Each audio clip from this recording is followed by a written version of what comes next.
Pir dari Korea super besar, bisa buat obat flu dan batuk. Ini dia, pir singo asli Korea. Ini kita bandingin sama Val Fuji aja masih menang. Kalau dibandingin sama pir singo Cina, ukurannya jauh lebih besar. Nah, tahu nggak? Ternyata pir Korea ini nggak cuma dimakan itu aja, tapi juga bisa dijadiin obat flu loh. Gimana caranya?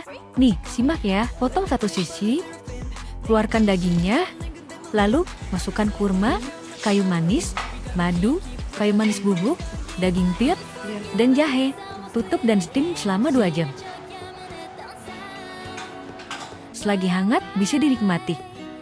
Steam pir ini memiliki zat anti peradangan dan oksidan yang bisa meningkatkan kekebalan tubuhmu loh.